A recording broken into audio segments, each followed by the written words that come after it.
Avengers 1000 വർഷങ്ങൾ ഫ്യൂച്ചറിൽ എത്തപ്പെട്ടിരിക്കുന്നു.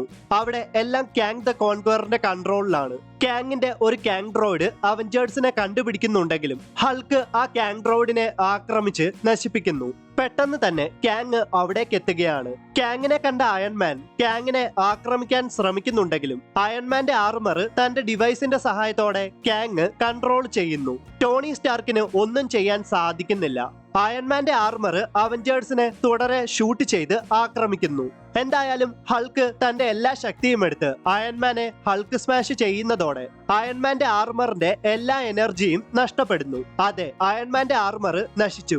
ഈ സമയത്ത് അവഞ്ചേഴ്സ് ഫ്യൂച്ചറിലെ അവഞ്ചേഴ്സ് ടവർ കാണുകയാണ്.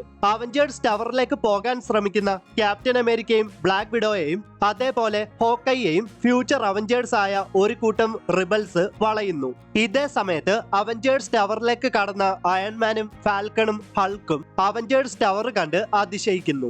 അവിടെ വെച്ച് താൻ ഉണ്ടാക്കണമെന്ന് ആഗ്രഹിച്ച ഒരു അയൺമാൻ ആർമർ ടോണി സ്റ്റാർക്ക് കാണുന്നു. ആ അയൺമാൻ ആർമർ ആണ് ഒമേഗ ആർമർ.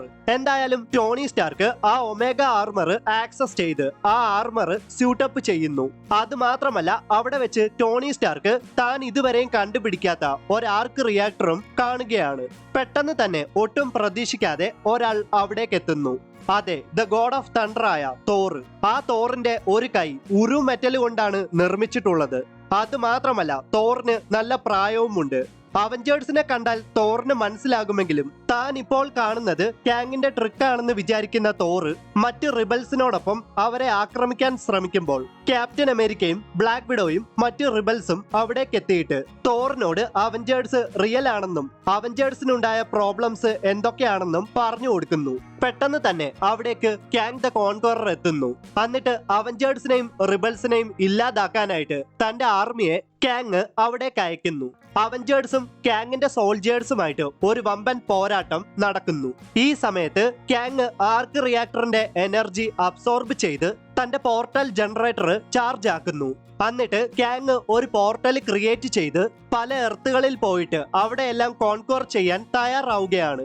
എന്നാൽ ക്യാപ്റ്റൻ അമേരിക്ക അവിടേക്ക് വന്നിട്ട് കാങ്ങിനെ ആക്രമിക്കുന്നതോടെ അവർ രണ്ടുപേരും ആ പോർട്ടലിലൂടെ ട്രാവൽ ചെയ്ത് വേൾഡ് വാർ നടക്കുന്ന സമയത്ത് എത്തിപ്പെടുകയാണ്. ഒരു സമയത്ത് അവഞ്ചേഴ്സും കാങ്ങിന്റെ സോൾജേഴ്സും തമ്മിൽ പോരാട്ടം നടക്കുന്നു. മറ്റൊരു സമയത്ത് വേൾഡ് വാറിന്റെ ഇടയ്ക്ക് ക്യാപ്റ്റൻ അമേരിക്കയും കാങ്ങും തമ്മിൽ ഏറ്റുമുട്ടുന്നു. പോരാട്ടത്തിന്റെ ഇടയ്ക്ക് ക്യാപ്റ്റൻ അമേരിക്ക കാങ്ങിനെ തറ പറ്റിച്ച് കാങ്ങിന്റെ പോർട്ടൽ ജനറേറ്റർ യൂസ് ചെയ്ത് കാങ്ങിനെയും എടുത്തോണ്ട് ഡിനോസർ ഉള്ള സമയത്തേക്ക് പോകുന്നു. ആ സമയത്ത് ഒരു ഡിനോസർ അവിടെ വന്നിട്ട് അവരെ ആക്രമിക്കാൻ ശ്രമിക്കുന്നുണ്ടെങ്കിലും അവർ എങ്ങനെയൊക്കെയോ ഡിനോസറിന്റെ ആക്രമണത്തിൽ നിന്നും രക്ഷപ്പെട്ടു. ഈ സമയത്ത് കാങ് ആ പോർട്ടൽ ജനറേറ്റർ എടുക്കാൻ ശ്രമിക്കുന്നുണ്ടെങ്കിലും ക്യാപ്റ്റൻ അമേരിക്ക കാങ്ങിനെ തടയുന്നു. എന്നിട്ട് കാങ്ങിനെ അവിടെ ഉപേക്ഷിച്ചിട്ട് ക്യാപ്റ്റൻ അമേരിക്ക അവിടെ നിന്നും ടെലിപ്പോർട്ട് ചെയ്ത് അവഞ്ചേഴ്സ് ഉള്ള ഫ്യൂച്ചറിലേക്ക് തിരിച്ചെത്തുന്നു. ഈ സമയത്ത് കാങ്ങിന്റെ സോൾജേഴ്സിനെ എല്ലാം അവഞ്ചേഴ്സ് തറ പറ്റിച്ചു.